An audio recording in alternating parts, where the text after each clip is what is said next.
Tes. Selamat pagi. Assalamualaikum warahmatullahi wabarakatuh. Mitra Nasa dimanapun Anda berada. Alhamdulillah pada pagi hari ini, mohon maaf, sebelumnya kita biasanya memulai kegiatan jam 9 pagi. Tapi karena ada beberapa hal ya, yang harus kami lakukan, maka kita mulai jam 10 insyaallah ya. Baik, alhamdulillah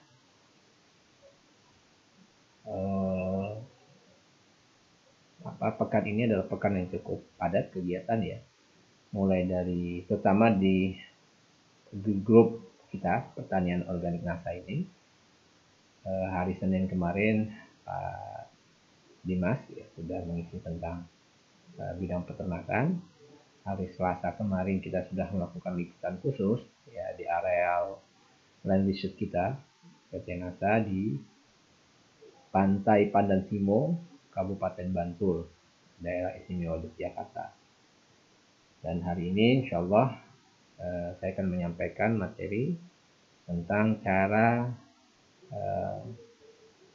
meningkatkan kuantitas dan kualitas buah durian dengan menggunakan produk NASA. Baik, sebelumnya saya sapa dulu rekan-rekan sekalian yang sudah bergabung. Baik, kita ada Bahari ya, Aceh Timur, luar biasa Aceh, Bu Zahra Klaten, Bu Adiba Serang, Bu Sylvia dari Madura, Sate Serang, Stokis NASA Ujung Batu, luar biasa. Pak Sulam, apa kabar Pak Sulam? Terima kasih saja. Assalamualaikum warahmatullahi wabarakatuh, Malang. Kemudian dari Sidoarjo, Bu Ini. Kemudian Bu Rohila Padang hadir, Bu Masyito, Cilacap, Bandaan, Pasuruan, Kayu Agung ya. Jadi Bapak Ibu sekalian, kalau kita lihat perkembangan dari luas area tanaman perkebunan durian di Indonesia dan hasil produktivitas tanaman durian, persebarannya cukup merata ya, mulai dari Pulau Jawa, Sumatera, Kalimantan, Sulawesi, bahkan di daerah Papua pun tanaman durian ini tumbuh dengan baik ya. Jadi kalau kita bicara tentang produktivitas ya, yang paling tinggi itu di daerah Jawa, terutama Jawa Timur, ya, luar biasa. Dan yang paling sangat mengesankan adalah Indonesia itu adalah negara yang tropis yang kaya akan buah-buahan. Kalau kita bicara tentang buah-buahan, mulai dari ini, kemudian varietasnya luar biasa sangat ya. Baik, apalagi Bu Luh dari Denpasar, kemudian Bu Lia Lampung, Pak David, Bu Siti, Wai Sandi, Wai Amade, Santi, Wai Kanan, Bu Santi Siap, ya, Bu Lis Khairina, Pak Ramses, luar biasa Pak Ramses ya.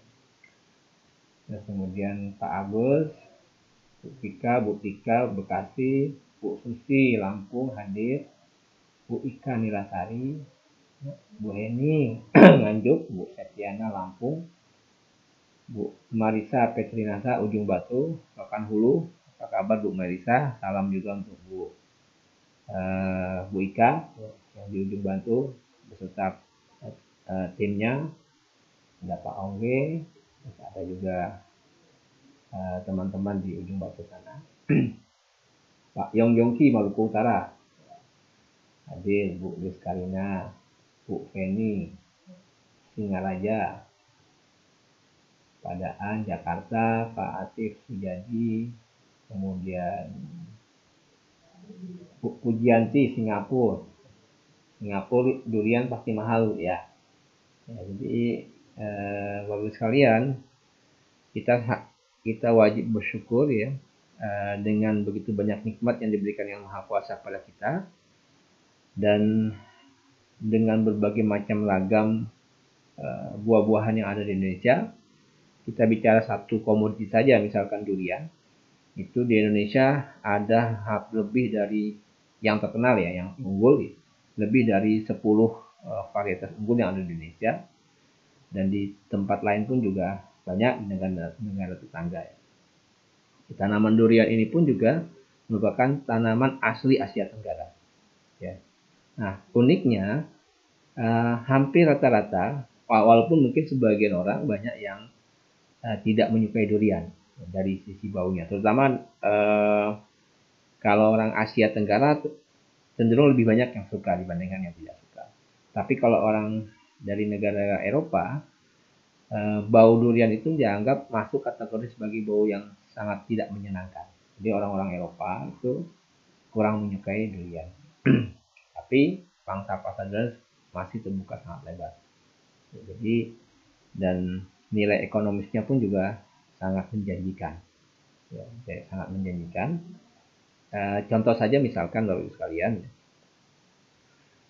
satu batang durian itu bisa menghasilkan ya, bervariasi ya, yang sudah bagus ya bisa menghasilkan 200 sampai bahkan ada yang sampai 800 butir ya. Ini cukup 800 butir itu kita punya kesaksiannya ya di daerah Wonosobo. Ambil saja kita punya rata-rata katakanlah 300 butir saja, dengan satu butir katakanlah harga sekarang ya, saya kemarin di Jogja cari durian yang sangat enak saja agak susah ya. Dengan kondisi alam lingkungan Indonesia yang begitu beragam ya, dengan yang sangat mendukung ya, dengan tumbuh berkembangnya tanaman, maka kita mungkin bisa mendapatkan berbagai macam kualitas tanaman buah yang beragam. Jadi di Jogja ya, untuk mendapatkan durian dengan kualitas terbaik dengan harga yang di bawah 50 susah ya. Jadi rata-rata harganya mungkin sudah di atas 50.000 bahkan 100.000 untuk mendapatkan kualitas durian terbaik. Nah, tapi kalau kita ke daerah Sumatera, daerah Kalimantan pada saat musim durian itu harga 12, katakan 15.000, 20.000 sudah mendapatkan kualitas durian yang bagus ya. Nah, tadi katakan sekarang ya untuk 300 butir saja dengan harga, ambil saja contoh 20.000 rupiah ya. Kalau 300 kali 300 butir kali 20.000 rupiah saja sudah bisa menghasilkan hasil 6 juta rupiah ya, 6 juta. Kalau kita punya pohon durian katakanlah 40 batang saja itu sudah 240 juta yang bisa dihasilkan. Itu bersih ya. Itu kalau 20.000. Tapi jarang ya, dengan harga 20.000 rata-rata sudah di angka 30, 40, bahkan 50.000. Jadi secara ekonomi ya, budidaya untuk tanaman durian ini sangatlah menjanjikan. Dan yang paling penting lagi adalah kita berada di daerah negara dengan iklim tropis yang sangat mendukung terhadap pertumbuhan tanaman durian. Nah, seperti yang sudah kami sampaikan sebelumnya bahwa ketika kita bicara tentang budidaya semua komoditi, maka kita harus mengingat beberapa faktor yang paling penting. Yang pertama tentu saja ada hal-hal yang bisa kita kendalikan, ada hal-hal yang tidak bisa kita kendalikan. Ada hal-hal yang menjadi tech given, sesuatu yang sudah kita dapatkan. Contoh misalkan, karena kita di negara tropis, itu adalah sesuatu yang tech given, yang sudah diberikan yang maha kuasa kepada kita. Artinya kalau di daerah lain mungkin tidak bisa berkembang tumbuh dengan baik durian. Tapi di negara kita insya Allah bisa berkembang dengan iklim yang ada di Indonesia ini. Nah tentu saja ketika kita bicara iklim itu bukan hanya salah satu faktor saja, tapi ada berbagai macam faktor yang bisa kita kendalikan dan yang tidak bisa kita kendalikan. Nah, karena iklim adalah sesuatu yang tidak bisa kita kendalikan, mungkin ada yang sifatnya mikro, mungkin bisa kita kendalikan. Kita membuat katakanlah agar iklim mikro itu bisa kita buat sesuai dengan tumbuh dan berkembangnya tanaman tersebut. Ya. Nah, sedangkan yang paling penting yang tidak kalah pentingnya adalah pemenuhan kebutuhan unsur hara. Ini juga paling penting ya. Karena apapun komoditinya, maka keseimbangan unsur hara makro dan mikro harus benar-benar menjadi satu hal terpenting yang harus kita perhatikan. Ya. Jadi demikian Bapak Ibu sekalian ya, pengantar tentang teknis budidaya durian ya, untuk meningkatkan kualitas dan kuantitasnya. Insyaallah ini sudah jam 10 ya. Baik, sudah hadir ya dari Kolaka Utara, luar biasa ya. Sambil menunggu rekan-rekan sekalian ya, izinkan saya untuk menampilkan slide ya. Baik, ini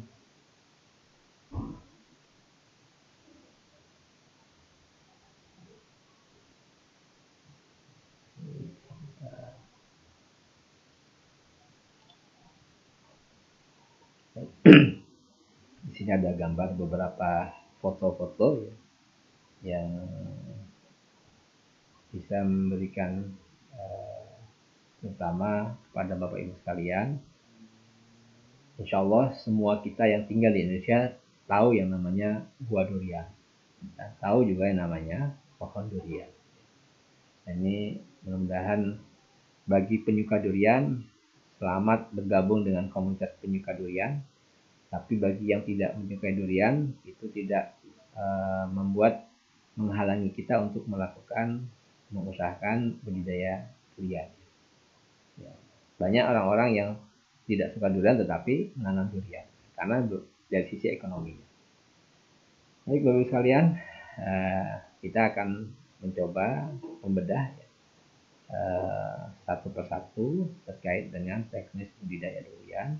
Bagaimana kita bisa menghasilkan secara kuantitas dan kualitas durian. Ya.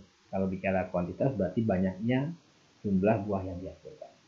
Kalau kita bicara tentang kualitas berarti kita bicara tentang rasanya durian, terus kemudian tebalnya buah durian. Yang kita inginkan kan kulitnya ya, isinya durian itu dagingnya tebal tapi bijinya tipis ya. Jangan sebaliknya ya, dagingnya tipis bijinya tebal. Kita menginginkan walaupun terkait dengan biji juga sangat berpengaruh terhadap sifat genetis itu saja. Tapi paling tidak dari sisi rasa yang harus kita bisa dapatkan. Berbagai macam kesukaan orang, banyak orang suka rasanya manis, ada yang sukanya pahit, ada yang menginginkan buah durian matangnya itu empuk, ya tidak terlalu lembek, tetapi rasanya manis. Tapi pada umumnya orang sangat menyukai durian yang rasanya manis, bukan hambar, bukan tawar dan sebagainya. Baik, kita lanjut ya. Kita walaupun ini agak akademis ya, agak ilmiah, ya, paling tidak kita harus mengetahui ya, bahwa kalau kita bicara tentang satu komoditi, maka paling tidak kita mengenal dari sisi taksonominya, dari ilmunya. Taksonomi, ilmu mempelajari tentang kasta, tentang strata. Taksonomi itu tentang urutan. Jadi itu bahasa Indonesia itu bangsa. Jadi termasuk golongan rantai pertama, dengan divisi dermatologika yang masuk ke dengan di divisi angin setelah bisa dinaik berarti termasuk divisi sebelah itu membuat kalian kemudian jenis spesies. Kalau kita bicara spesies adalah bahasa artinya bio identitas. Mungkin ini sebagai satu hal pengetahuan yang perlu kita bahas. Baik, tadi yang sudah kita bahas ini, saya ingin kalian untuk melihat masa sejauh mana perkembangan tanaman durian di daerah Asia Barat, wilayah Asia. Jadi tanaman durian ini merupakan tanaman asli dari Asia Tenggara yang umumnya beriklim non tropis, sama di Indonesia, Malaysia, Thailand, Vietnam, Australia, bagian Australia. Nah, yang sangat membedakan Indonesia dengan negara-negara lainnya mungkin dari sisi kultur ya, kultur dalam memahami sesuatu, mempelajari sesuatu. Ketika kita bicara durian, orang asosiasinya cenderung kepada Thailand, padahal di negara kecil ya. Cek suaranya ya. Oh, suaranya kecil ya. Maaf, baik. Saya coba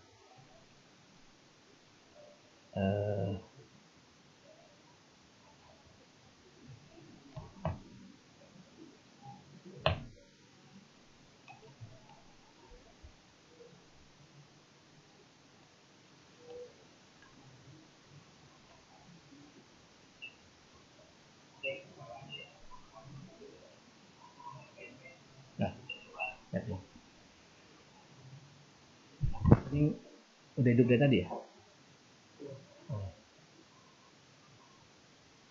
Baik, lanjut ya. Tadi kita cek suaranya ya. Suara sudah bagus belum ya? Suara hilang. Oh, dari Ibu Muradah Zahra. Coba saya cek. Oke, saya.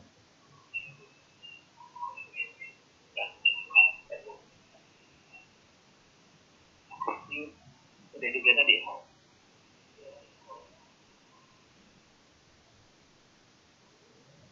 Cek.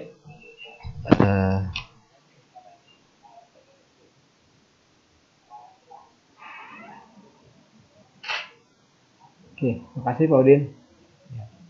Baik, Bapak Ibu sekalian, ya tadi kita cek ada beberapa tanggapan dari Bapak Ibu sekalian. Suara kurang bagus. Udah bagus ya suaranya ya, mohon maaf ya. Baik, kita lanjut Bapak Ibu sekalian. Kita lihat bahwa tanaman durian ini adalah tanaman asli Asia Tenggara ya. Dengan iklim tropis, negaranya antara lain Indonesia, Malaysia, Thailand, Vietnam, Australia. Tapi yang menjadi hal perlu keprihatinan kita bersama, karena cenderung ketika orang bicara durian, orang menganggap bahwa Thailand itu duriannya lebih bagus dibandingkan Indonesia. Bahkan Musang King pun dari Malaysia itu dianggap lebih bagus dibanding Indonesia. Padahal bagi sekalian, mungkin yang membedakan dari sisi tadi kultur ya, kultur budaya untuk meningkatkan kualitas ya. Hampir rata-rata di Indonesia belum banyak ya orang yang mengusahakan durian dengan cara yang memang sangat rigid ya, mulai dari cara menanamnya, cara pemupukannya, cara pemangkasan, cara pengairan dan lain sebagainya. Mungkin kalau di daerah-daerah Thailand, Malaysia mungkin sudah banyak ya lokasi-lokasi lahan durian yang dikelola dengan sangat intensif. Lalu mungkin sekarang sebagian di Indonesia sudah mulai. Nah, bagi sekalian, ya baik, terkait dengan cara budidaya tanaman durian ini ya nanti akan kita bahas pada pertemuan kita pada hari ini. Ya. Lanjut ya. Bentar. Saya masuk ke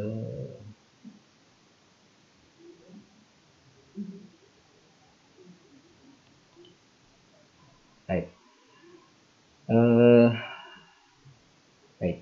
Nah, ada kalau kita bicara tentang tips, kita bicara juga tentang kunci sukses berkebun durian. Ya, mudah-mudahan Bapak Ibu sekalian yang hadir di sini ada punya lahan durian atau mungkin baru menanam durian atau sudah punya. Tinggal kita lihat, kita bedah supaya hasil yang tadi yang selama ini kita dapatkan bisa lebih meningkat baik secara kuantitas maupun kualitas. Nah, ada beberapa kunci sukses berkebun durian. Yang pertama adalah pemilihan varietas. Kenapa pemilihan varietas ini penting? Ya, karena nanti kita akan bisa memilih ya, varietas apa sebenarnya yang sangat disukai oleh masyarakat pada umumnya. Karena Kalau kita bicara tentang sukses berkebun durian, bukan hanya terkait dengan budidaya teknisnya saja, tapi kita bicara juga dari sisi bisnisnya, dari sisi ekonomisnya. Ada beberapa varietas yang kurang disukai, kemudian kita pilih varietas yang disukai. Kemudian yang kedua adalah cara pengolahannya. Cara pengolahannya itu menjadi kunci sukses juga dalam berkebun durian. Jangan sampai kita mengelolahan, contoh misalkan dalam pemilihan lahan saja kita usahakan, nanti dalam slide berikutnya akan saya sampaikan, kita mengusahakan terkait dengan jenis lahannya. Jenis lahan yang paling bagus itu adalah ketika perbandingan antara tanah yang berupa lempung, pasir itu dan bahan-bahan organik ideal. Ideal seperti apa? Contoh misalnya, kalau kita ketemu lahan yang dimana kandungan liatnya, kandungan lempungnya sangat tinggi, itu akan berakibat terhadap pertumbuhan tanaman, bahkan produktivitas yang juga kurang bagus. Kalau terlalu banyak pasirnya, juga rasa durian menjadi lebih hambar.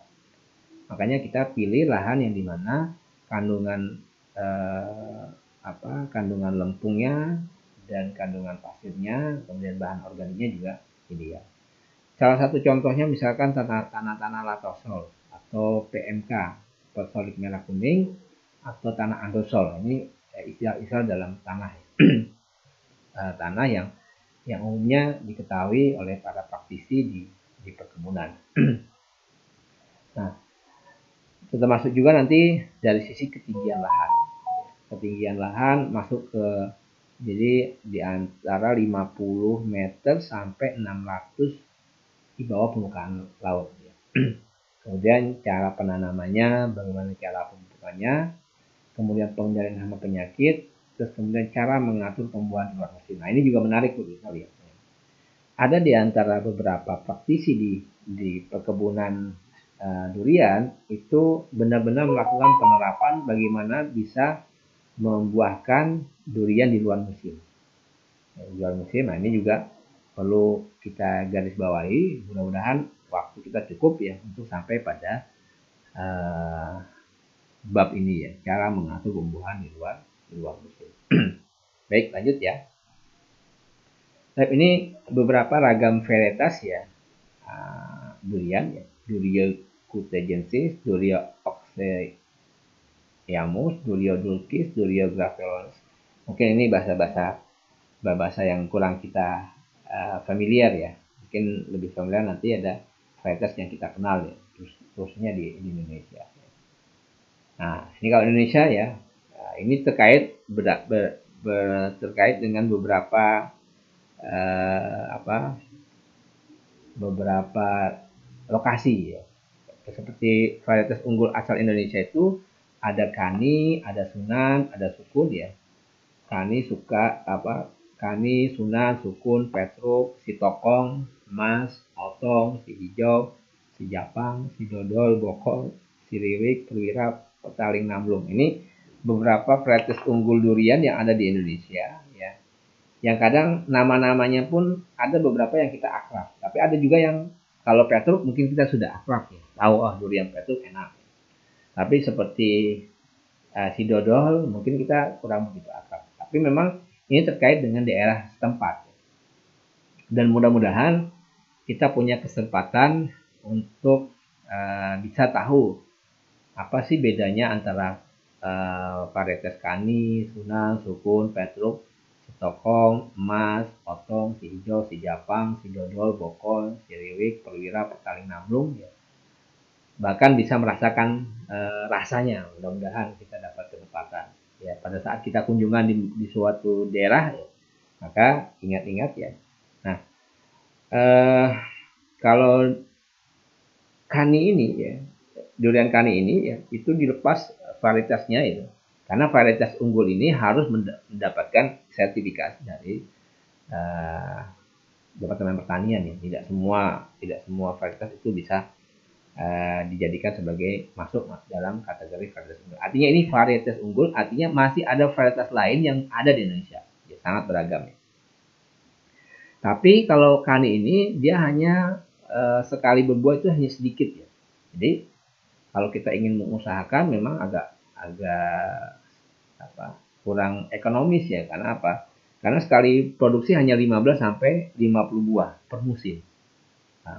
Tapi kalau misalkan dari sisi harganya bagus, ini juga cukup bagus kalau bisa kita usahakan.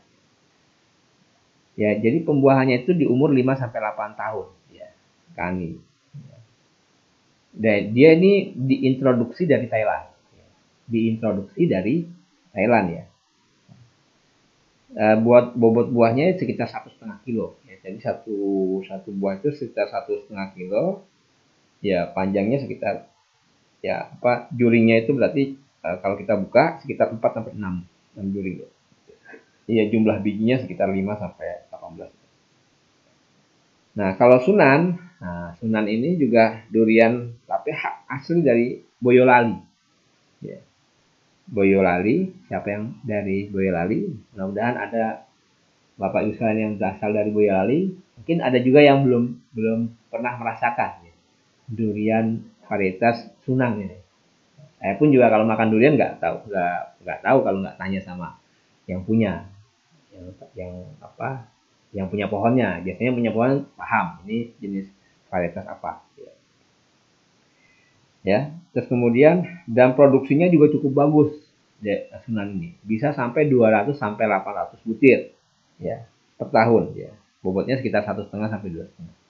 Jadi Bapak sekalian, seperti yang saya sampaikan sebelumnya, kalau kita salah satu kunci sukses dalam berkebun durian tidak hanya bicara tentang teknisnya, budidayanya, tapi juga bicara potensialnya. Kalau 200 sampai 800 butir ini luar biasa. Tinggal Bapak Ibu kalikan saja ya, dengan harga 20.000 sampai 30.000 misalkan. Itu kan cukup potensial. Ya, baik. Nanti kita bahas lebih lanjut ya. Mungkin yang agak-agak sering kita dengar ya, durian Petruk ya. Nah, Petruk ini ada di daerah Jepara. Mungkin ada di antara Bapak sekalian yang ada di daerah Jepara. Ya. Kalau datang ke kantor NASA, ya bisa menunjukkan ya yang dimaksud Petruk itu seperti apa. Ya. Ada juga yang sudah memakannya ya. Petruk itu cukup terkenal ya. Dia berasal dari Jepara dan di daerah Semarang. Ya. Atau ada juga namanya daerah Gunung Pati, itu juga terkenal ya. Dan dilepas varietas ini pada tahun 84, jadi cukup udah lama. Tahun 1984 itu varietas ini sudah dianggap sebagai satu unggul ya, tahun 84 ya. Produksi sekitar 50 sampai 150 butir sekali musim. Ya. Ya. Jadi nanti dari sisi iklim ya bisa ya, iklim dari yang kering sampai iklim yang dingin pun durian cocok ya. Beratnya sekitar 1 sampai 2,5 ya. Nah, ini ada lagi si tokong nih. Saya pikir juga sering kita dengar ya. Si tokong ini itu berasal dari Pasar Minggu, Ragunan. Nah, jadi yang di Jakarta, coba cari-cari di Jakarta, siapa tahu di daerah Pasar Minggu masih ada pohon durian yang jenis si tokong. Itu juga cukup bagus ya. Dia buah sampai 50 sampai 200 ya per pohonnya. Bentuk buahnya itu panjang, ketebalan kulitnya sekitar 5 sampai 8 mm ya. Baik Bapak sekalian, mungkin kita cukupkan kita bahas tentang varietas unggul ya. Mungkin yang lainnya bisa Bapak sekalian bisa searching dimanapun, insya Allah banyak informasi tentang ini. Baik. Nah ini jadi kalau kita ingin membudidayakan durian, ada berbagai macam cara perkembangbiakan. Bisa dari biji, bisa dari okulasi, atau dari sambung pucuk ya. Nah, bedanya. Jadi dari biji itu bisa dijadikan sebagai tanaman kita tanam sampai kemudian kita harapkan buahnya. Atau dari okulasi. Ya. Jadi dari sisi dengan cara vegetatif, dengan generatif dari biji, vegetatif atau gabungan antara vegetatif generatif. Gabungan antara vegetatif dari generatif itulah yang kita sebut beberapa cara perkembangbiakan. Lanjut ya. Nah ini awal-awal ini penting ya, pada saat kita mulai memindahkan dari polybag, apalagi kalau kita beli di beberapa penangkar bibit ya, kita beli hati-hati, cara sama seperti budidaya tanaman lain seperti sawit sama sebenarnya. Kita usahakan bola tanahnya tidak pecah ya. Bola tanahnya tidak pecah supaya apa? Supaya tanaman itu tidak stres. Tidak stres dan mudah beradaptasi di lingkungan barunya. Dan juga menghindari terjadi stagnan pertumbuhan. Jadi kalau bibit durian ini kita perlakukan dengan cara yang kasar, kita banting, kemudian bola tanahnya pecah, bahkan akarnya bisa terputus, ini juga sangat berpengaruh terhadap keberlangsungan pertumbuhan tanaman durian. Oke, lanjut. Nah, ini beberapa syarat ya, lokasi lahan ya. Lokasi lahan kita harus menyesuaikan dari sisi agroklimatnya. Agroklimat iklim tempat, kemudian iklimnya sendiri, kemudian jenis tanahnya juga perlu kita perhatikan, ketinggian lahannya. Kalau jenis tanah tadi iklim tropis ya Bapak sekalian. Kalau jenis tanah tadi sebaiknya kita memilih lahan yang dimana lahan kandungan lempungnya, kemudian perbandingan lempung pasir, kemudian kita tambahkan dengan bahan organik supaya tanaman bisa tumbuh dengan baik secara vegetatifnya maupun generatifnya. Ketinggian lahan berkisar antara 50 sampai 600 dpl di bawah permukaan lahan. Di atas pun juga bisa ya. Kemudian kemiringan lahan kurang lebih 35 derajat ya. Nah, kalau perlu nanti kita buat teras kering ya.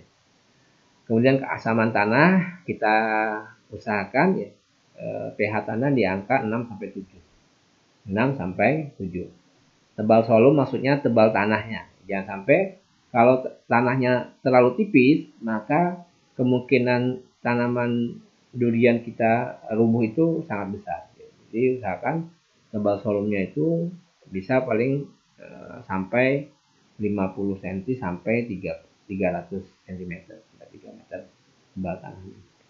Kedalaman air tanah, usahakan kedalaman air tanah itu kita nanam lokasinya bukan lokasi yang cekungan, bukan lokasi yang rendahan, sehingga akan menyebabkan pertumbuhan tanaman terganggu, bahkan akarnya bisa menjadi busuk dan mati. Curah hujan paling tidak berkisar antara 1.500 sampai 2.500 mm per tahun. Kemudian cahaya matahari bisa sampai 40 sampai 50% penyinarannya.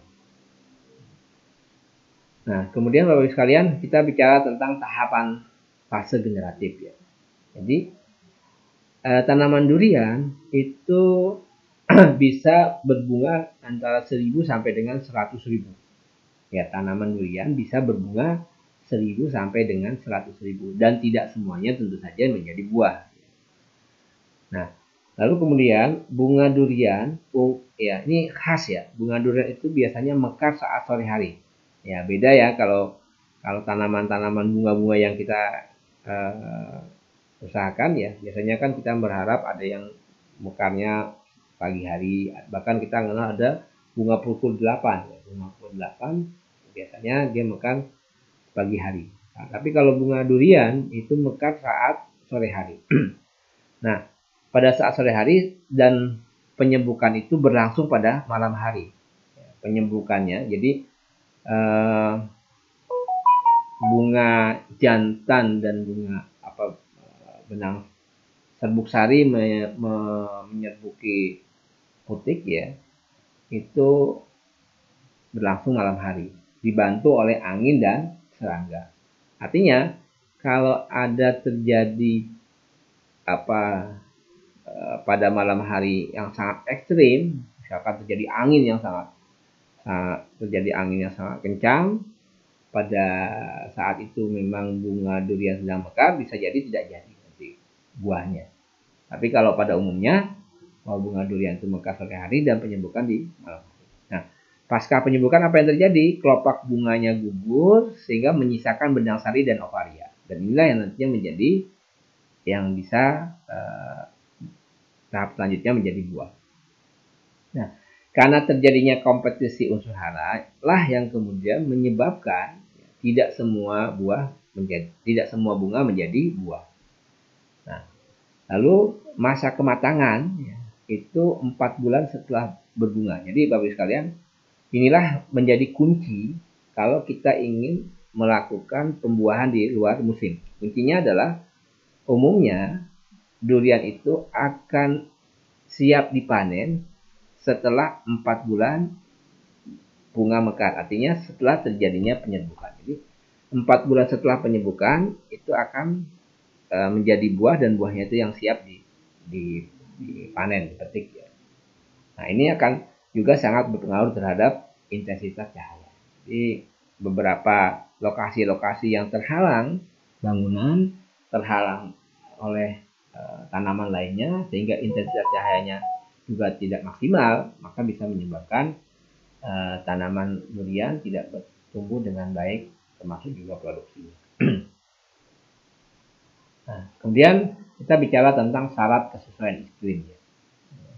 Syarat kesesuaian iklim, ya tadi sudah saya sampaikan. Tanaman durian itu umumnya adalah di daerah iklim tropis. Kemudian untuk kebun durian secara intensif, ya ini perlu digarisbawahi. Kalau kita ingin mengusahakan kebun durian secara intensif, itu kita cari lahan dengan ketinggian 50 sampai dengan 600 dpl. Artinya di atas 600 bisa kita tanam durian. Tetapi kalau secara ekonomis, maka lebih baik kita cari lahan yang dengan ketinggian 50 sampai 600 dpl. Tapi kalau misalnya kan kita punya lahan di atas 600 dpl, ya itu saja lahan yang kita miliki, ya tidak ada salahnya kita menanam durian. Tapi kalau secara bisnis, secara ekonomis, maka kita cari lahan yang berada ketinggian 50 sampai dengan 600 dpl. Nah, Bapak sekalian, kenapa ini penting? Ya karena ada kecenderungan tempat yang lebih tinggi itu lebih lambat waktu berbunganya dan begitu sebaliknya. Ya, jadi tempat yang agak rendah biasanya berbunganya lebih cepat, tapi tempat yang lebih tinggi, agak tinggi, lebih lambat waktu berbunganya. Begitu pula dengan waktu pematangan buahnya. Waktu pematangan buahnya, tempat yang tinggi itu lebih lambat masaknya. Dan begitu pula sebaliknya. Tanah yang agak rendah, tempatnya agak rendah, lebih cepat pemasakan. Kemudian berikutnya intensitas cahaya 40 sampai dengan 50%. Intensitas cahaya itu berarti jumlah cahaya yang menyinari tanaman durian itu 40 sampai dengan 50%. Misalkan hampir sepanjang hari dia bersinar dengan baik. Nah, suhu rata-rata berkisar antara 22 sampai 30 derajat Celcius. Nah, kemudian curah hujan yang ideal itu 1.500 sampai dengan 2.500 mm per tahun. Data ini bisa Bapak Ibu sekalian dapatkan di beberapa dinas-dinas di pertanian atau di perkebunan mengenai curah hujan, atau data dari yang bisa kita akses ya berdasarkan wilayah bisa. Curah hujan wilayah Bogor misalkan per tahun bisa tahun 2005 sampai 2020 bisa kita dapatkan. Nah, yang berikutnya terdapat 3 sampai dengan 4 bulan kering. Nah, di Indonesia cocok ya. 3 sampai 4 bulan kering. Lanjut. Nah, sekarang tanah ya, lahan. Tanah premium. Jadi tanah premium itu tanah yang paling bagus ya. Bahwa kalau kita ingin tanam durian secara intensif, carilah tanah dengan kandungan tanah lempung dan perbandingan lempung pasir yang ideal, yang subur ya, kaya bahan organik. Terus kemudian jenis tanahnya seperti tanah latosol, PMK, fosforik merah kuning, kemudian andosol. Andosol itu biasanya umumnya di daerah-daerah di kaki gunung. Daerah-daerah yang ada pegunungannya. Seperti daerah Merapi itu, kemudian daerah-daerah eh, yang ada gunung berapi biasanya cenderung jenis tanahnya jenis tanahnya tipenya tipe andesite. Nah, tanah yang kandungan liatnya tinggi itu kurang baik untuk durian. Dan juga tanah kandungan pasir tinggi pun juga kurang baik untuk kualitas buah durian. Biasanya rasanya tawar, yang kandungan pasirnya tinggi. Kemudian tadi sudah saya sebutkan ya, topografi kemiringan lahan itu kurang lebih 35 derajat ya. Kemudian kedalaman air tanah 50 sampai 300 cm, pH ideal 6 sampai 7. Nah, lanjut ya. Tipe perkembangbiakan. Jadi kalau kita ingin menanam durian, ya, kita bisa menanam dari generatif, dari biji. Ada plus minusnya. Antara kita nanam dari biji atau dari vegetatif, kita cangkok, kita stek, atau campuran, itu batang bawah dari biji, kemudian bagian atas dari vegetas yang lembut. Atau kita kenal ada kan durian bawor. Bawor itu sebenarnya dari bahasa Jawa ya. Itu bawor itu bawah di word, artinya ada yang 3 kaki. Jadi bagian bawahnya menggunakan 3 kaki supaya mungkin lebih kokoh. Terus kemudian ada sifat-sifat unggul yang bisa kita dapatkan di bagian batang bawahnya. Nah, bagian batang atasnya kita ambil, kita bisa menggunakan lambung pucuk, ya. Nah, supaya bisa mendapatkan hasil yang kita inginkan dan lebih cepat berbuahnya. Nah, kemudian untuk teknik mendapatkan batang bawah, ya, jadi kita pilih pertama kita seleksi ya, tentu dari biji ya, batang bawah itu dari biji. Seleksi biji yang terbaik ya. Kita cari pohon durian yang sudah tua. Cari pohon durian yang sudah tua, bijinya. Kemudian kita kumpulkan, kita cari bentuknya yang seragam, bijinya tidak terlalu kecil dan juga tidak kempes ya, dan tidak rusak oleh hama. Kemudian biji disimpan kurang lebih 1 pekan, lalu kita seleksi dengan cara apa? Ambil air ya. Kalau bijinya tenggelam, itu yang bagus. Tapi kalau bijinya ngambang, itu kita seleksi yang mengapung di permukaan air, kita seleksi, kita buang. Jadi biji yang bagus itu dia tenggelam. Kemudian media tanam ya, bisa menggunakan dari polybag atau langsung di lahan. Kalau yang dari polybag kita bisa campur dengan esgran organindo 250 gram dan natural gelio. Kita campur natural gelio ya, untuk 1 polybag mungkin ya, kalau mau dicampur bisa menggunakan, kita perbanyak bisa gunakan esgran atau gunakan ya esgran yang 10 kilo, kita campur natural gelio 1, kita aduk, lalu kita bagi-bagi ke media tanam. Dan kemudian biji bagus ya, direndam dengan SPR NASA atau menggunakan POC pun boleh ya. Bisa semalaman ya, baru kemudian ditiriskan lalu kita tanam. Nah, usia 2 bulan baru bisa dilakukan sambung pucuk ya. Usia 2 bulan baru bisa dilakukan sambung pucuk. Kemudian kalau okulasi dilakukan pada tanaman sudah usia 15 bulan. Jadi bisa kita lakukan ya, bisa menggunakan okulasi atau menggunakan sambung pucuk. Dengan syarat tadi kalau sambung pucuk minimal usianya sudah 2 bulan. Kemudian kalaupun okulasi bisa dilakukan pada tanaman usia 15 bulan. Nanti kalau Bapak Ibu sekalian beda antara sambung pucuk dan okulasi, ya bisa nanti didapatkan informasi. Kalau secara prinsip ya, kalau sambung pucuk ya, kita cari bagian atas tanaman, kemudian kita sambung ya. Sedangkan kalau okulasi kita ambil matanya, mata tunas yang bagus kita tempelkan di bagian tanaman yang tadi bagian bawahnya. Nah, lanjut ke pembuahan durian. Ya, jadi salah satu kunci dalam pembuahan durian adalah pengairan. Ini penting ya Bapak sekalian. Pengairan, kemudian yang kedua pemangkasan, yang ketiga pemupukan, yang keempat merangsang pertumbuhan bunga, Dan lalu kita akan bicara tentang membuahkan durian di luar musim. Caranya bagaimana? Kita ikuti slide-slide berikutnya. Bukan saksikan iklan berikutnya, tapi ikuti slide-slide berikutnya. Baik, sekalian. Nah, untuk pengairan ya, yang sangat paling penting Bapak sekalian, tanaman durian adalah tanaman yang sangat peka. Ya, jadi sangat peka terhadap air ya. Artinya kalau kita pada saat awal kita tanam durian, jangan sampai tanaman durian itu kekurangan air atau bahkan kelebihan air. Ya. Jadi dan pengairan ini juga penting dalam pengaturan pembungaan. Jadi kita bisa melakukan membuat tanaman durian itu yang memang sudah siap untuk kita buahi. Dibuahi maksudnya masuk ke fase generatif dan kita merangsang agar muncul bunga dengan cara apa? Kita lakukan teknik kita keringkan, kita buat stres durian, tanaman durian tersebut sehingga harapannya akan muncul bunganya. Ya.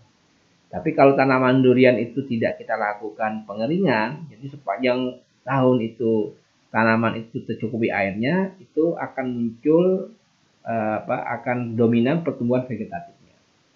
Ya, jadi kalau kita intensif ya, atau mungkin ada kebun durian intensif sumber airnya dari saluran irigasi, tapi pada saat kita menginginkan munculnya bunga, maka air itu benar-benar kita stop ya, kita keringkan. Ya, kita keringkan agar muncul bunganya. Nah, pada saat bunga sudah muncul, baru kita lakukan kemudian penyiraman, tapi secukupnya. Kita tidak berlebihan. Ya. Fungsinya hanya untuk menjaga kelembaban tanah. Ya. Fungsinya hanya untuk menjaga kelembaban tanah. Jadi lanjut ya. Nah, yang kedua tentang pemangkasan. Nah, sekalian ini penting ya. Pemangkasan ya. Yang kita lakukan adalah kita usahakan ya.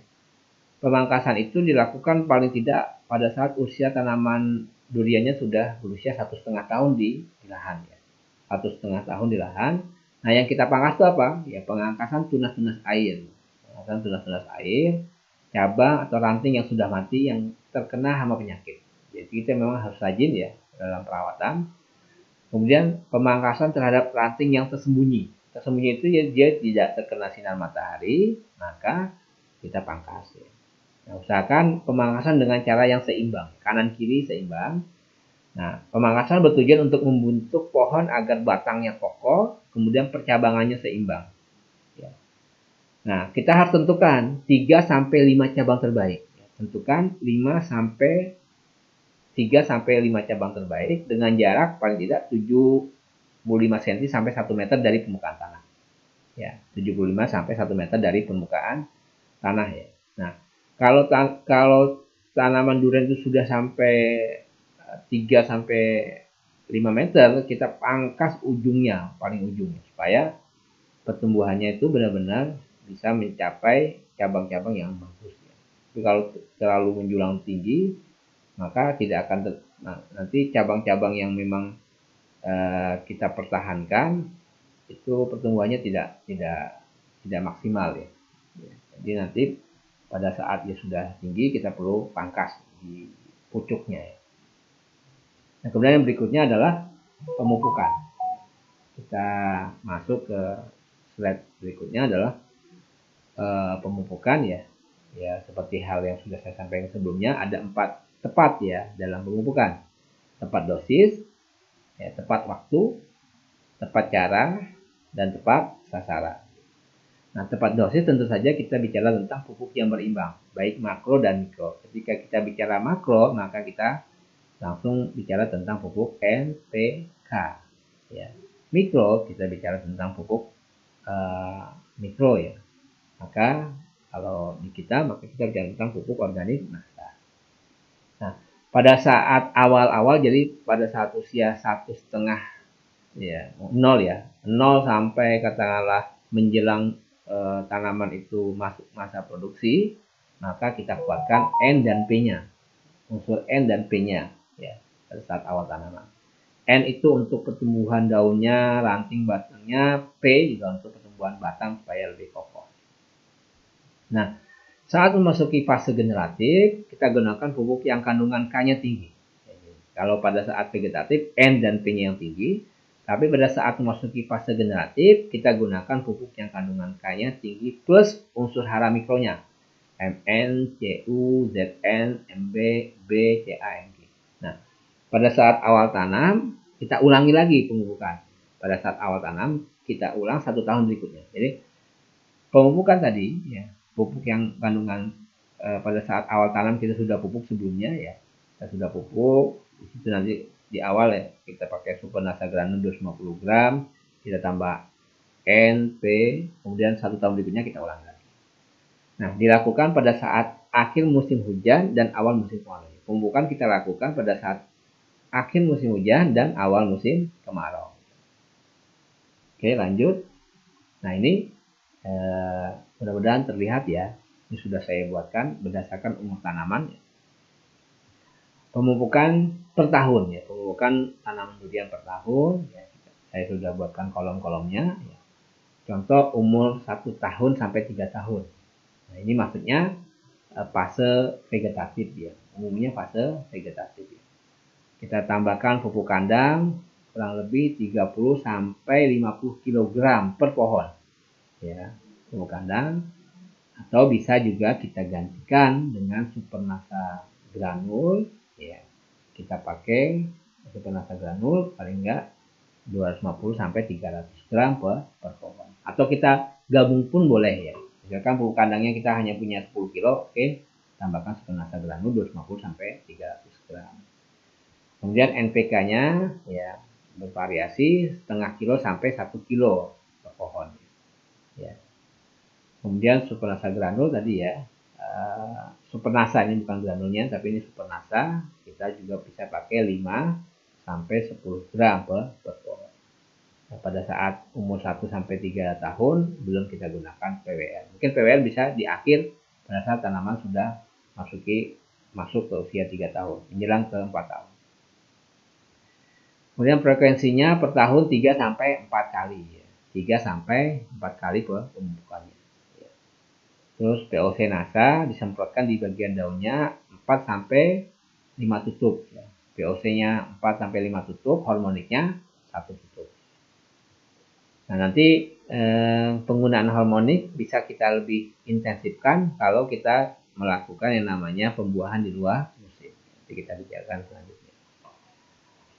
Kemudian usia tanaman 4 sampai 6 tahun ya, pupuk kandang kita tambahkan ya, atau bisa gunakan super nasa granul ya, untuk menggantikan pupuk kandang. Karena sebenarnya bahan organiknya yang kita butuhkan. Ya. NPK-nya pakai 1,5 sampai 2,5 per pohon. Ini per dosisnya ya per tahun. Baik, Bapak Ibu sekalian, untuk yang 7 sampai 10 sekitar 1,5 sampai ya 3 kilo ya NPK ya, bukan urea ya, NPK per tanaman ya, per tanaman per pohon ya. Bisa kita buat rotasinya, misalkan 1,5 ini kita buat 500 gram, 500 gram, 500 gram dalam 1 tahun ya. 500 gram, 500 gram per pohon per tahun.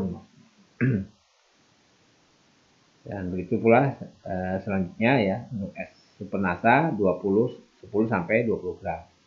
PWR bisa kita berikan di 10 gram sampai 15 gram per pohon. Di beberapa tempat ada yang gunakan sampai 250 sampai 100 gram. 250 sampai 300 gram. Tapi anjuran kita ya paling tidak untuk PWR cukup 10 sampai 15 gram per pohon. Ya. Frekuensinya bisa 2 sampai 4 kali ya, yang PWR-nya. Ya. Baik, yang 7 sampai 10 tahun di atasnya bisa sama ya. Super nasanya 10 sampai 20 gram, PWR-nya 15 sampai 30 gram per aplikasi. Ya, aplikasi bisa 2 sampai 4 kali. Ya. Untuk NPK-nya itu untuk yang usia 7 sampai 10 tahun 1,5 sampai 3 kilogram per pohon per tahun ya. Jadi bisa dipisah ini. Jadi sekali aplikasi kalau yang 1,5 ya kita pakai 500 gram, 500 gram, 500 gram. Yang 3 kilo kita pakai 1 kilo, 1 kilo, 1 kilo. Baik, lanjut ya. Nah ini juga paling penting ya pengaturan jumlah pupuk tiap tanaman agar tanaman berbuah terus. Nanti kita ini kita gunakan hormonik dan PO-Sinata ya, di media tanamnya. Cukupkan air saat pengisian buah, ini penting. Jadi pada saat buah sudah muncul ya, jadi buahnya sudah muncul agar tidak rontok, maka kita jaga agar air itu tetap tersedia dengan baik ya. Jadi yang perlu kita lakukan pada saat kita keringkan itu pada saat bunganya belum muncul. Pada saat bunga belum muncul, kita keringkan agar bunganya tanaman stres dan muncul bunganya. Nah, pada saat bunganya sudah muncul, sudah mulai pengisian bunga, maka kita jaga agar tetap buahnya tidak rontok, kita gunakan cukup air. Nah, ini tadi sudah saya sampaikan ya, pembungaan atau pembuahan kita lakukan tadi stres air ya. Jadi 2 sampai 4 bulan kita lakukan pengeringan ya. Kemudian K-nya kita tambahkan, kemudian hormon gibrelin yang ada di hormonik itu menjadi satu hal yang perlu kita perhatikan ya. Jadi perlakuannya tadi stres air, pemukaan KCl kita intensifkan, dan hormon gibrelin yang ada dalam hormonik itu kita berikan di tanaman. Nah ini gambar-gambar mulai bunganya sudah mulai ya, gambarnya kita lihat ya. Nah, ini mulai muncul bunganya pelan ya, belum muncul ya.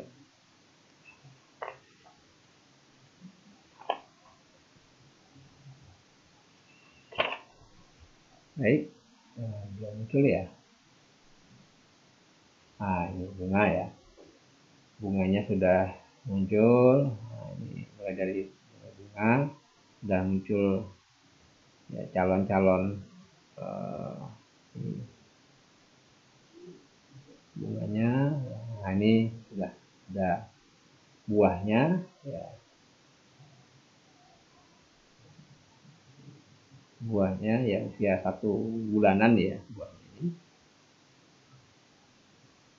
Nah di umumnya tanaman durian yang kita aplikasikan dengan menggunakan pupuk NASA itu ada tingkatan generasi. Maksudnya ada 3 generasi, ada muncul bunga, ada muncul buahnya, ada buah yang sudah siap panen. Itu maksudnya. 3 muncul generasi. Jadi sehingga buahnya itu ada terus menerus ya. Pertama untuk tanaman yang jenis bawah dan bawah wall ya. Nah ini buah duriannya ya, gambar-gambar.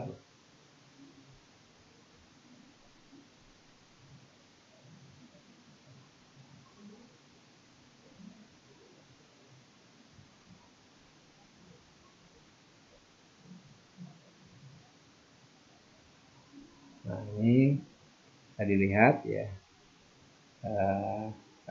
cabang-cabang ya untuk kita jaga.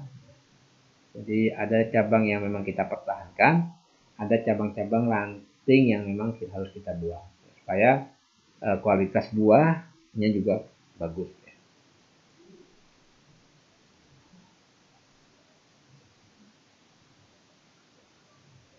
Baik, ini buah duriannya yang mana ini rendah sekali ya. Nah, kalau biasa sampai diikat-ikat ini buah duriannya, saking bagusnya produktifnya tanaman.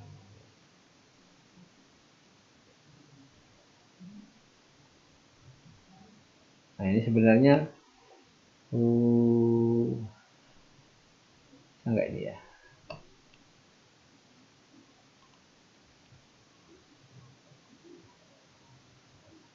Ini harusnya ada videonya. Ya. Maaf ini nggak bisa saya setel ya.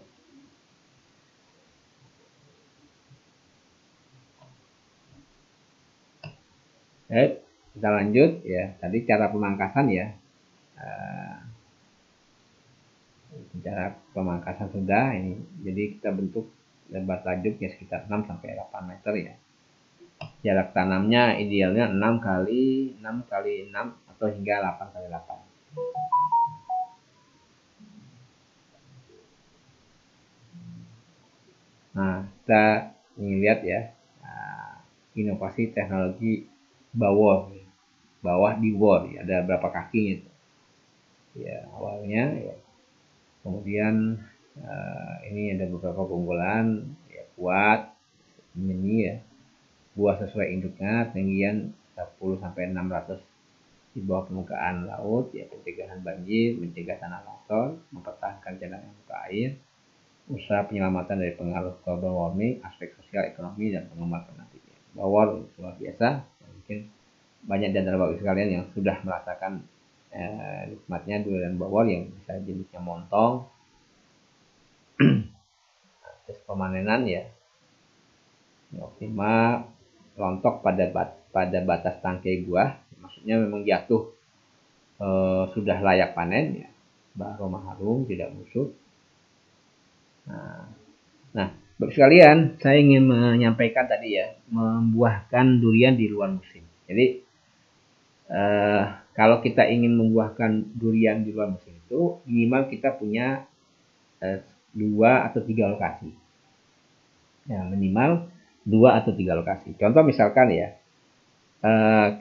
kita punya 3 blok, blok 1, blok 2, blok 3. Nah, contoh misalkan di bulan Januari, ya, di bulan Januari, blok 1 itu kita lakukan pengeringan di blok ya, di bulan Januari.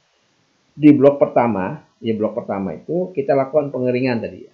Pengeringan paling tidak 2 sampai 4 bulan tergantung jenis varietasnya. Ya, pengeringan ya. Jadi di blok 1 itu Januari, Februari, Maret kita keringkan. Januari, Februari, Maret kita keringkan. Nah, di blok 2 ya, ini biasanya sudah di bulan Januari, Februari, Maret itu ini blok yang biasanya kita panen. Ada yang panen. Pada saat panen, di bulan Januari kita panen, di bulan Februari kita mupuk. Ya. Di bulan panen, pemupukan, Maret kita dilakukan apa? Ya. Di blok ketiga, kita tidak melakukan pengeringan, tidak lakukan pemanenan, dan tidak lakukan pemupukan. Nah. Lalu di bulan tadi ya, di bulan Januari, Februari, blok 3 itu tidak kita lakukan apa-apa. Nah, tapi di bulan Maret, Bapak sekalian, bulan Maret, blok 1 tadi tetap ya, pengeringan tetap. Nah, di blok kedua tidak dilakukan apa-apa. Nah, di blok ketiga sudah mulai manen. Jadi, di blok pada saat di blok kedua sudah selesai pemanenan, lalu di bulan Maret, di blok ketiga sudah kita lakukan panen. Panen di 2 bulan, Maret, April kita panen. Nah, pada saat di bulan April, itu blok 1 kita lakukan pemupukan. Blok di bulan April, ya nanti saya tambahkan setnya ya. Di bulan April, di blok 1, kita lakukan pemupukan NPK plus harmonik ya. Pemupukan NPK ya, kita NPK plus harmonik POC kita bocorkan. April sampai ya bulan April. Bulan Mei ya, karena tadi ya sudah kita lakukan pengeringan. Jadi bulan Januari, Februari, Maret kita lakukan pengeringan di blok pertama. Bulan keempat kita berikan NPK plus harmoni. Nah, bulan Mei itu tanaman sudah mulai berbunga. Ya, jadi yang di blok 1 itu tanaman sudah mulai berbunga. Sedangkan di blok kedua ya, kita nunggu nih, blok tidak terjadi ya, kita nunggu. Nah, di blok ketiga bulan Mei kita lakukan pembukaan. Setelah bulan Maret, April kita panen di blok ketiga, bulan Mei-nya kita pupuk ya. Nah, di bulan Juni yang blok pertama kita masih nunggu tanamannya berbunga sampai kemudian dari tanaman bunga menjadi buah paling tidak selama 4 bulan. Nah, blok kedua setelah kita lakukan Januari panen, kemudian Februari kita mupuk, ya kita harapkan Maret, April kita menunggu, Mei juga kita nunggu sampai Juni, lalu kemudian di bulan Juni, di blok kedua kita lakukan pembukaan NPK plus harmonik. Oke. Bulan kedua kita lakukan pembukaan NPK plus harmonik. Nah, di blok ketiga itu kita melakukan NPK dengan N tinggi, N-nya tinggi. Jadi bulan Juli ya. Nah, lalu kemudian di bulan Agustus ya, bulan Agustus di blok pertama tidak lakukan apa-apa. Kemudian di blok kedua bulan Agustus sudah mulai tanamannya berbunga. Ya. Tanaman berbunga di bulan Agustus, kemudian blok ketiga mulai pembuangan bunga. Ya, blok ketiga kita buangin bunga yang kita menginginkan tidak jadi dibuah. Nah, di bulan September blok pertama kita panen nih. September, Oktober kita panen, September, Oktober kita panen. Nah, di bulan November blok pertama kita pupuk. Di blok kedua, tadi kan saya katakan tanaman mulai berbunga bulan Agustus, September, Oktober, November, lalu kemudian di bulan Desember kita panen. Nah, yang blok ketiga, karena kemudian blok ketiga juga tadi di bulan Agustus kita buangin buahnya, September kita tunggu, kemudian Oktober kita pupuk NPK tambah lagi harmonik. Kemudian di bulan November tanaman sudah berbuah dan begitu seterusnya. Itulah artinya kita mengusahakan lahan kita itu bisa berbuah sepanjang musim. Ya, artinya bukan sepanjang musim, artinya dalam 1 tahun itu kita bisa beberapa kali menghasilkan buah durian dari 3 blok yang berbeda. Ya, itu. Baik, Bapak Ibu sekalian, saya pikir cukup ya. 1 jam, dari jam 10 sampai jam 11. Mudah-mudahan ini bermanfaat bagi Bapak Ibu sekalian. Selebihnya, monggo silakan. Jika ada yang ingin mendiskusikan, ingin menanyakan sesuatu, silakan. Bisa chatting lewat kolom komentar. Kalau ada yang kurang mantap, ya bisa nanti lewat chatting lewat WA, dan mudah-mudahan ini saya masih punya beberapa PR ya, materi-materi yang sebelumnya belum saya upload ya di grup, kalau nanti saya upload ya. Nanti juga materi ini saya akan upload juga di grup ya. Baik, selanjutnya sebentar ya.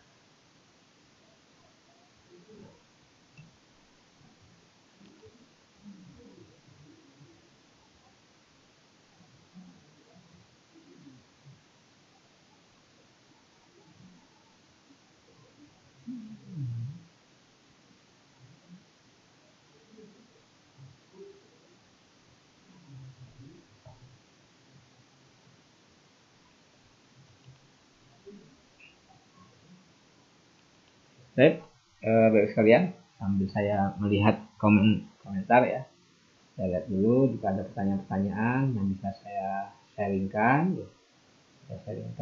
Kalau ada ya, kalau memang sudah cukup, insya Allah kita cukupkan sampai jam 11 ini.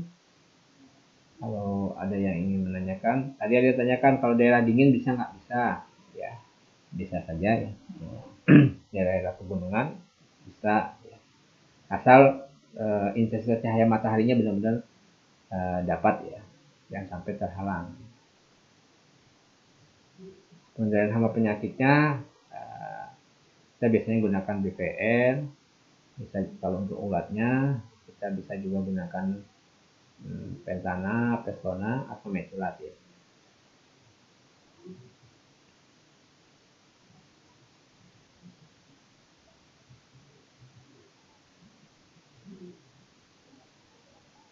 Pak, kalau pohon duriannya usia 6 tahun lebih belum berbuah sama sekali, itu gimana cara supaya berbuah? Tadi ya Bu Titi ya, caranya tadi ya, teorinya dari sisi lahannya dilihat harus ada 2-4 bulan kering atau 2-4 bulan di mana lahan itu benar-benar kita keringkan. Atau juga kita lihat juga lahannya apakah selama ini ketersediaan airnya sudah cukup atau belum. Ya, ketersediaan airnya cukup atau belum ya. Jadi tanaman durian itu dia butuh air, tetapi juga ada masa-masa di mana dia perlu kita lakukan namanya stres air sehingga dia akan memunculkan bunganya. Ya, yang penting apakah bunganya itu sudah muncul. Kalau sudah muncul berarti tinggal kita lihat fase dari sisi pemupukannya. Ya. Baik gitu ya Bu Titi. Ya.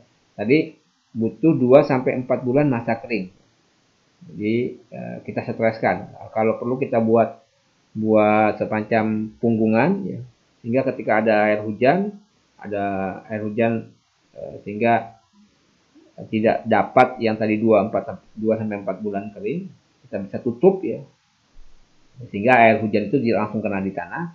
Kita buat aliran air keluaran supaya benar-benar tanaman durian itu benar-benar berada pada kondisi dia sangat-sangat kekurangan air sehingga akan muncul fase generatif.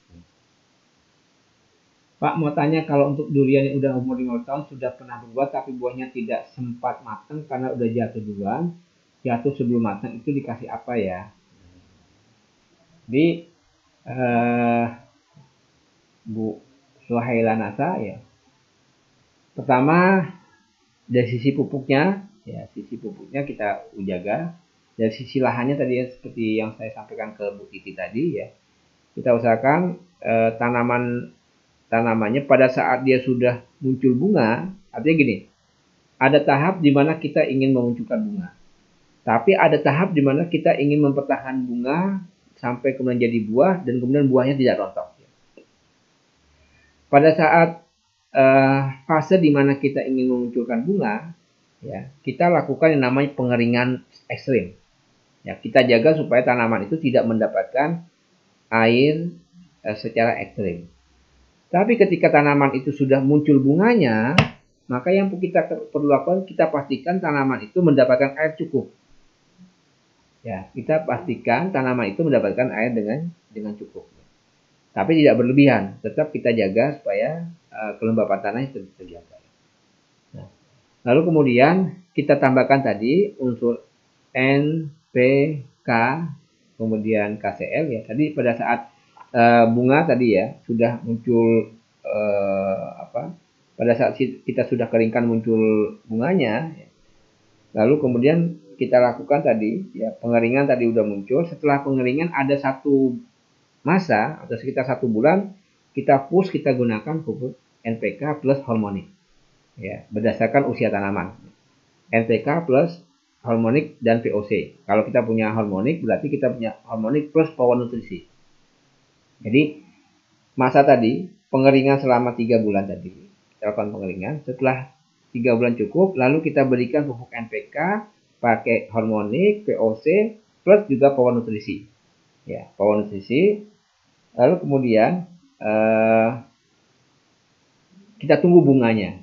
Setelah sudah berbunga, maka yang kita perlu lakukan menjaga supaya bunganya sampai kemudian buahnya tidak rontok. Dengan cara apa? Ketersediaan airnya terjamin. Ya, kalau ketersediaan airnya terjamin, insya Allah buahnya tidak menjadi rontok. Ya. Itu Bu Suhaila ya. Nah kebetulan saya juga punya pohon durian ya, sekitar 16 batang, tapi tidak bisa intensif ya, karena juga dapatnya bukan durian kita tanam secara dari awal. Cuman saya ada lokasi sudah tua, tapi saya sudah aplikasikan kita pakai POC, Super Nasa, Power Nutrisi, bahkan kita punya ada Free Top. Kalau dibandingkan dengan lahan tetangganya, durian yang kita aplikasikan dengan NASA itu jauh lebih baik dibandingkan yang lainnya. Walaupun secara produksi belum begitu maksimal menurut saya. Tapi kalau dibandingkan dengan tetangga-tetangga yang lain sekitarnya, kebun durian yang sudah menggunakan pupuk NASA jauh lebih baik. Baik secara kuantitas maupun secara kualitasnya.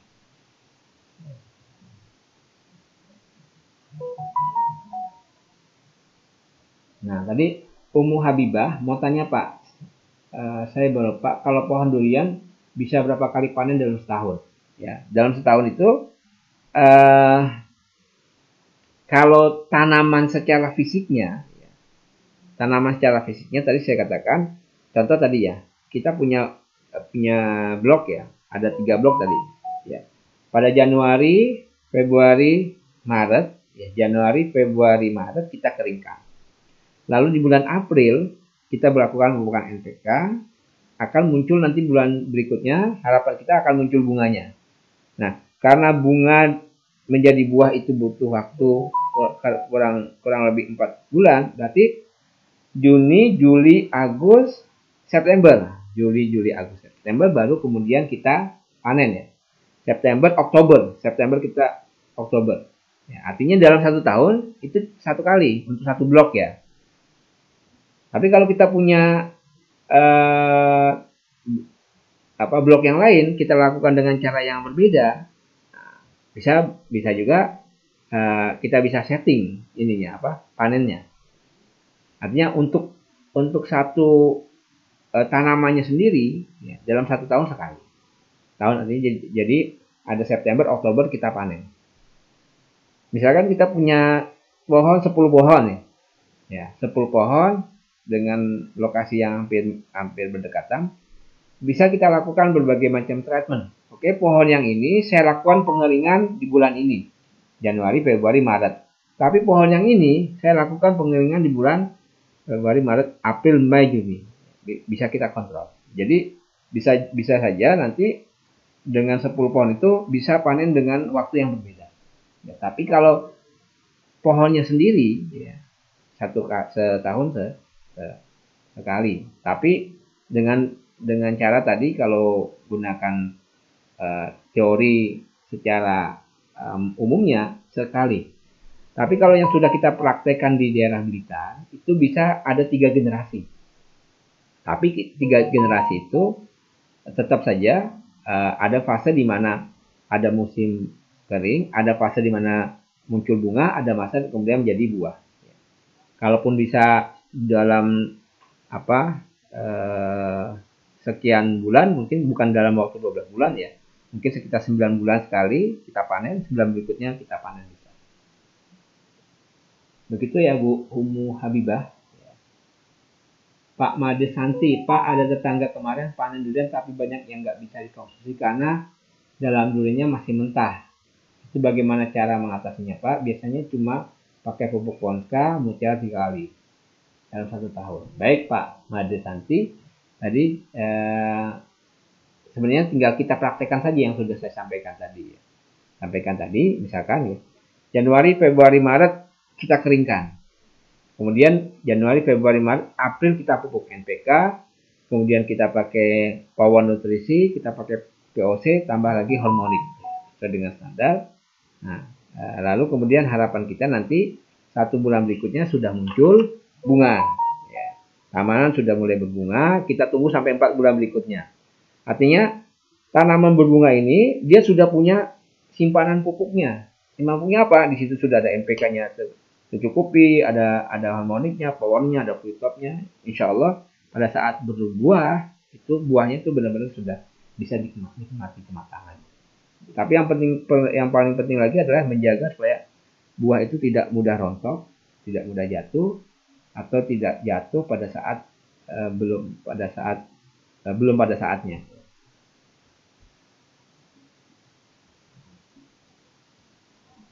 Oke, Bu Rustinasa ya. Assalamualaikum Pak. Ya.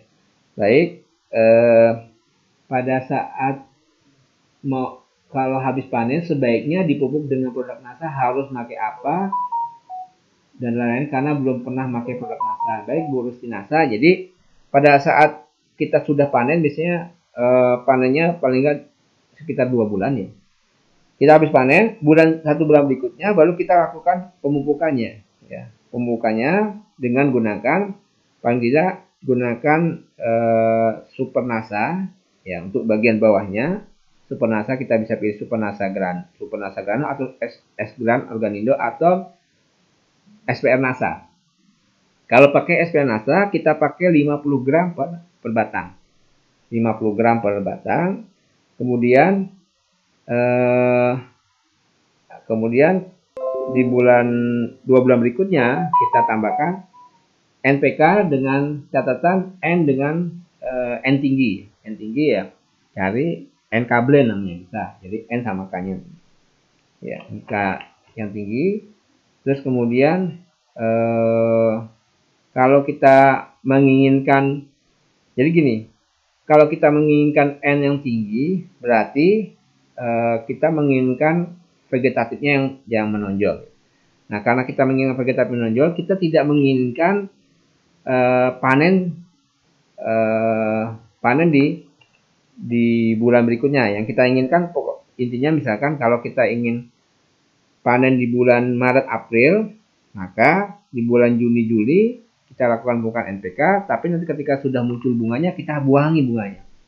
Nah, supaya kita berharapnya nanti kita menginginkan bunganya di bulan September misalkan.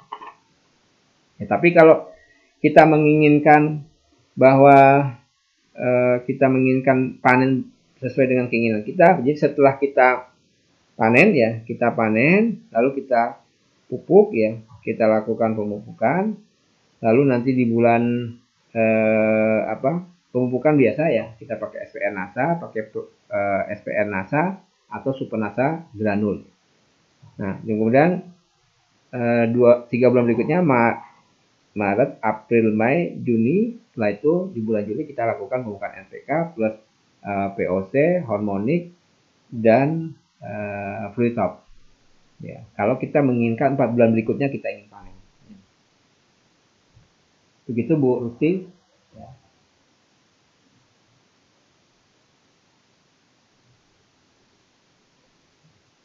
Nah, apa? Ada customer pengennya hanya organik nasa saja. Apa bisa maksimal? Ya, kalau kita menginginkan hasilnya maksimal secara kualitas, tentu kita masih tetap menggunakan pupuk makro ya. Pupuk makro saja. Nah, bukan pupuk makronya, perlu pupuk makro plus pupuk nasa. Ya.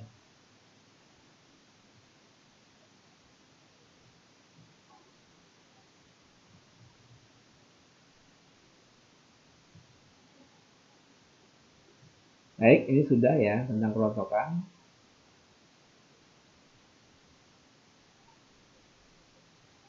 Bu Wanti Simbolon sudah saya jawab ya.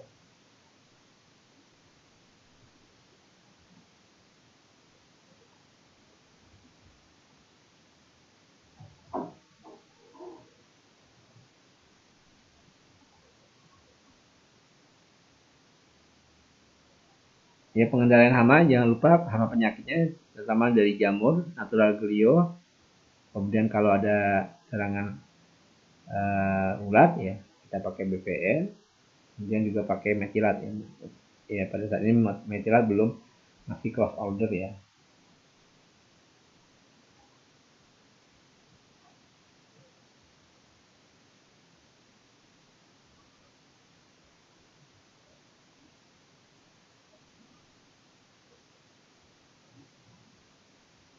Baik, ini ada pertanyaan dari Pak Fohir Suseno. Pak, apakah dari pihak NASA menerbitkan buku-buku untuk budidaya buah-buahan teknologi NASA? Kalau ada, caranya.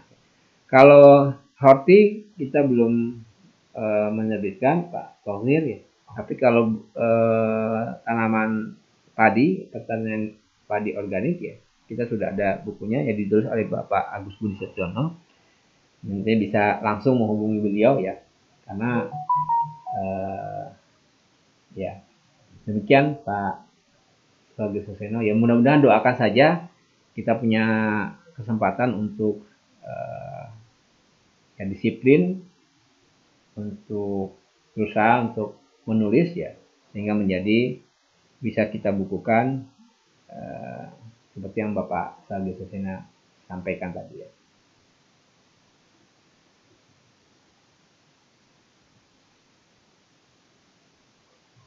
Baik, Pak Dimas Eka ya, untuk tanaman durian montong mungkin nanti untuk dosis-dosis ya bisa nanti lewat chat WA ya, nanti saya kirimkan ya.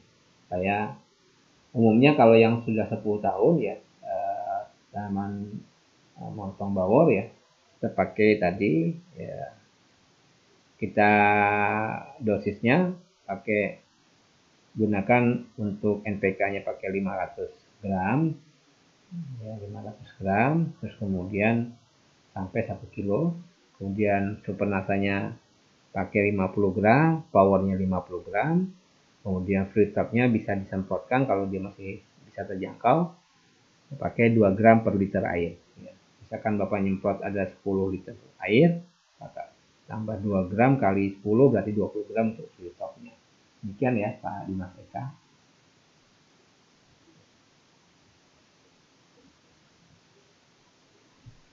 Pak Muhanid Nur Rahman, maaf Pak, kalau untuk penyemprotan bunga atau buahnya pakai apa? Kalau masih bisa terjangkau, pakai POC dan hormonik. Ya. POC hormonik, POC-nya pakai 5 tutup, hormoniknya 1 tutup. Kalau ingin membuahkan 2 musim, POC-nya hormoniknya bisa ditambah 2 tutup lagi.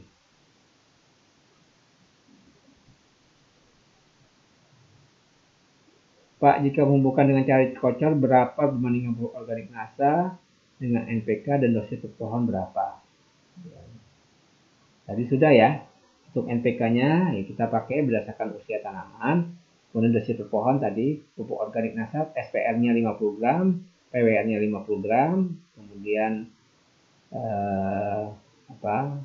Kalau disemprot POC sama hormoniknya, POC-nya pakai 5 tutup, hormoniknya 1 sampai 2 tutup. Demikian ya. Mitra NASA Sulawesi Selatan.